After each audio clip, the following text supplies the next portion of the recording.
A few years ago, I was at the Oshkosh Grand Theater doing a paranormal investigation.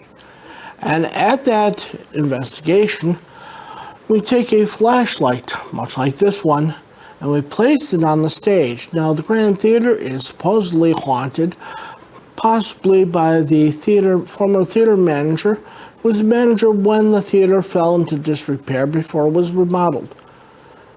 So to see if the spirit was there, we asked it a series of questions with the flashlight on the stage. Should be yes or no questions. We asked them a question, "Are you here?" And the flashlight lit up. Let's try something similar here today. Is there a spirit here today in the building? Thank you. Now we want to establish a few things, yes or no. Are we in Rancho Cucamonga, California? No, stay off.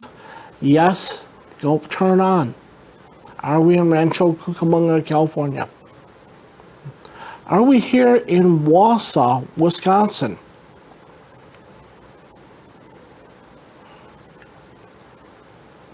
And spirit, do you not want to go further and answer more questions tonight?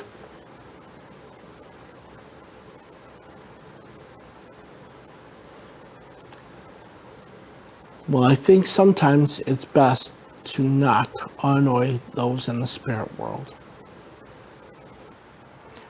When I entered the graveyard, the old iron graveyard gate swung upon rusting hinges, creaking like the joints between old bones. I could see through the barren branches of trees the blank, pale face of the full moon. It was peeking down at me, thinly veiled behind a passing cloud curtain. The old crumbling moss-encrusted tombstones jutting out through the mist were like seaweed-covered gray rocks on the edge of a calm sea. I lost the feeling of being on land, and I drifted aimlessly lost upon a soft and silent sea of fog with no stars to guide me. Silently, I heard the sound of approaching footsteps and a twig snapping behind me. I turned quickly around, and what did I see? What did I see? I saw nothing. What did I see? And no one. I did not meet a soul. I was quiet, alone, hiding from myself in the fog, where things looked and sounded unreal. I stood still and listened. There was only an eerie silence, and I stood like an actor on a stage in an empty theater in the white-hot spotlight of the moon. I could only see a few feet ahead of me as I continued to wander. In the fog, I was trying to find the grave of my lost loved one. By the light of the moon, I could see and read the tombstone names written on tombstones. Many had lived long lives and then died long before I was born. Others had died more recently, and their loved ones have laid fresh, fragrant flowers upon their graves. The flowers, now dead and dry, poked their withered graves face up through the mist, like phantoms in the fog, as if to see who disturbed their peaceful rest. I turned myself around briefly and noticed a mysterious figure in the distance. Perhaps he was a ghost lost in the fog. Perhaps he was someone lost to history. Perhaps he was a long-lost drowned sailor who went down with his ship into the salty sea. Perhaps as cold water filled his lungs as he gasped for breath, he thought of something he meant to do when he had the time. For him, time would be no more. Perhaps the sound of water in his ears were like mermaids wreathed with reddish-brown seaweed, singing a sad song to him. As a watery ghost, maybe he had lingered far down beneath the waves. Maybe he walked on the sea floor past sunken wrecks of ships. Perhaps a skeleton lies near golden treasures.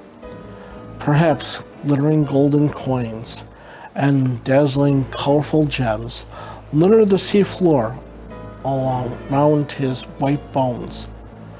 Perhaps diamonds have replaced the skies in his skull, and they sparkle. If not, then perhaps pearls have replaced the eyes in his skull, and like one with cataracts, everything looks hazy and foggy. Walking in the fog is like walking on the bottom of the sea. Perhaps he wandered up from the sea bottom to the shore, where the sea and fog seem part of each other, and now he is part of them both. Perhaps he was a ghost lost in the fog, and the fog was lost in him. We're going to see if we can establish a connection to the netherworld.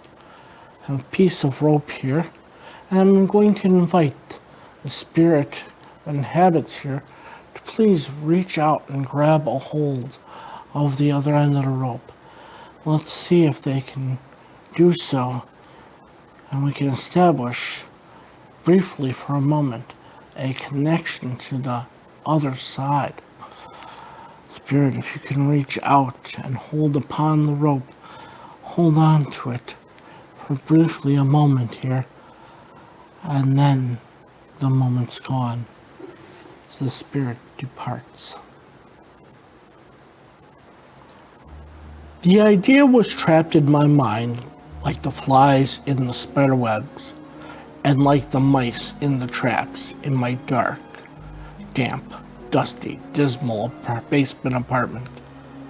The idea was trapped like me, languishing day after day in my cold, lonely room. I acted upon my idea. I did, and you know why? I was tired of not getting enough sleep. I was under much pressure. I was tired of my landlady and her creepy dog, and so gradually, by degrees, I decided to take the life of the dog, even if it meant having the landlady die of grief for the loss of it. I felt driven to a desperate act. You should have seen how I proceeded, with what caution, with what cunning, with what care. I wisely went about my business. I was never nicer to the dog than during the time before I was rid of it. I would give it a dog biscuit whenever I went past. But it was nice of me to give it a treat. Yes, it was like I was paying a toll with a treat. I would pat it upon its head, and it would wag its tail, slapping and rapping it upon the floor. How I hated that noise. The dog made it hard for me to sleep. The dog seemed intent on disturbing me as I slept. Sometimes it would bark for long periods of time, and nothing in particular. Perhaps it heard something we could not see. Perhaps it perceived the ghost of the old man who died. Perhaps the dog's vision was merely cloudy, and it could see strange sights with its ghostly eyes, and it could see and make things out through the haze. Thought perhaps that's possible. I remember one particular night when the landlady was gone. I was wakened by the dog barking and pounding its tail. I hoped that it would stop and let me sleep, but it continued. I got out of my bed and put on my bathrobe and slippers. I went up the stairs. It was dark. I entered the living room. It seemed more like a dining room than a living room. The room was lit only by a small light on the piano. Next to the light was a photograph of the landlady in an ornate silver frame. The dog walked over to the piano. The dog stood on its hind legs and stretched its paws all over the keyboard and pressed down on random keys. It then tilted its head back and howled mournfully, as if singing along to the music it was playing on the piano. It was as if the dog had lost its mistress, and overflowing with sorrow, it was lamenting her passing. It seemed to be expressing misery, mixed with agonizing pain. Although the piano was badly out of tune, it was still interesting and even amusing for a little while. Eventually, the novelty of it wore off and began to be less pleasing. I got tired of listening to the dog howling. It soon became downright annoying. I reacted to it. I grew increasingly irritated, and I slapped the dog. The dog reacted. It immediately bit my hand and ran out of the room. I looked at my hand. It was bleeding. Drops of blood fell on the keyboard of the piano. It looked as if a teacher told a student to keep practicing, and he had played the piano until his fingers bled. Next, I looked up at the photograph of the landlady. There was something different about it. I noticed that in the picture her eyes were closed.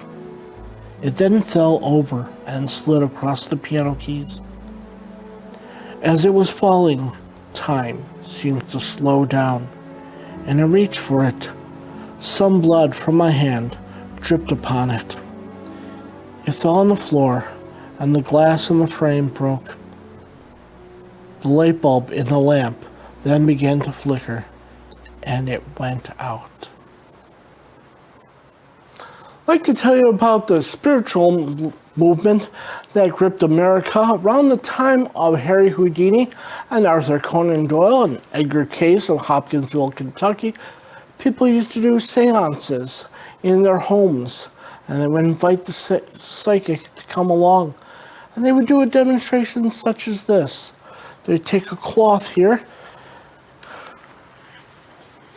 gripping it there with their hand there, and then they would ask for the spirit to give them a sign, perhaps the tambourine that they had for their spiritual exercises, to please give them a sign. Play the tambourine. Play the tambourine for us.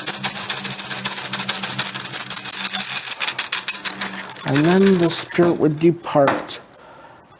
And that was a brief little sample of what you might see at a seance. The shivering. On Halloween, Thorne Blackrose goes past tombstones in the bone ground to learn the truth the dead knows, listening to their sorrowful sound. Beware the shivering, stranger. The whisper wind may speak too soon, placing you in graveyard danger, chilled, thrilled, and killed beneath the moon. A gathering of ghastly ghosts, in their fog skins do glow and glide, phosphorescent phantoms feared most, wearing their night cloaks cannot hide. Some ghosts have unfinished business, needing their story to be told. He helps them in their deep distress, shivering in the mist breath cold. Death took them into quietness. Friends and family wonder why. What became of them, some do guess. They groan and moan and sigh and cry. Thorne Blackrose writes their tales of woe by the ghost light of the pale moon. Black ink from his pen does now flow. Sad spirits will rest in peace soon. Went to a Airbnb once in an old mansion in Toronto. And, well, some people say it might have been haunted. And in the middle of the night, you would hear weird things. One thing was the lock of the door. That seemed to, you get to hear like somebody was trying to get into the place. The key inside of it was slowly turning, imperceivable, little bits at a time. Slowly, you can hear things.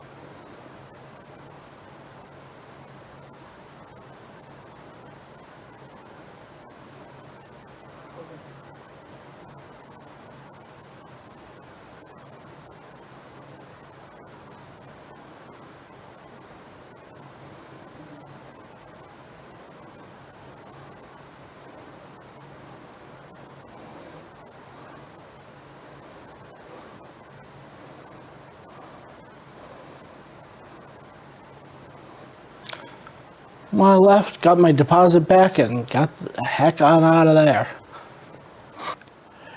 Recently, I went for a walk in the park. Gray clouds drifted aimlessly across the sky above me. When I sighed in sorrow, I could see my frosty breath. The freshly fallen white snow crunched beneath my heavy black boots. Falling and floating snowflakes swirled and whirled around me. The wild winter wind howled and blowed through me and gnawed at my bones. In the park, I found something thrilling. Thrilling as a dentist putting in a golden filling. A sculpture of ice of a princess. Rays of sunlight shone down through the bare branches of trees and through the chilling frozen figure, making blue shadows in the snow. I was tired, and I sat on a nearby park bench. The statue looked familiar, and I gazed at it with mute admiration. The ice princess seemed to look down at me, capturing me with her icy stare. Her clear, gleaming, icy eyes had all the singing of a dream girl who is dreaming. I stood still, as if frozen in time, as I looked at my own pale, ghostly reflection in her icy blue eyes. My blood ran cold, and my teeth began to chatter. My relentless spirit was frozen to the core. Melting flakes of snow were streaming down my face upon the softly shrouded ground. Often when people die or have near-death experiences, you hear about people saying about how they come into the light. Let's see if we can do something like that here today.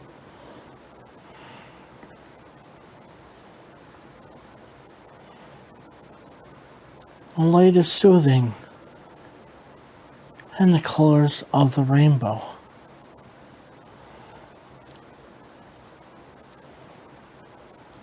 But I'm not ready for that yet. I take a soft and wet white pillow from the washer and place it into the dryer. I close the door and press the start button. I am tired of doing laundry. I look through the clear glass window and watch the pillow as it tumbles and twists. It tosses and turns like I do after work, lying in my bed, trying to fall asleep. The pillow spins around and around like a hamster in an exercise wheel, running quickly and yet going nowhere. I've been spinning my wheels, going nowhere fast. And what does the pillow seem to say when I remove from the dryer? Now that it's clean, dry, and warm, dream on. dream on. Today, we've been reading excerpts from Thorne Blackrose by Ted Svay. This book is about Thorne Blackrose, who's the host of a talk show. He interviews people who claim to have seen ghosts or have had a strange encounter or experienced paranormal activity. The author, Ted Svay, has a bachelor's degree from the University of Wisconsin-Eau Claire. He studied creative writing, music and theater, and lives in the Wausau area. We hope that you've enjoyed these brief excerpts. Thank you. Enjoy.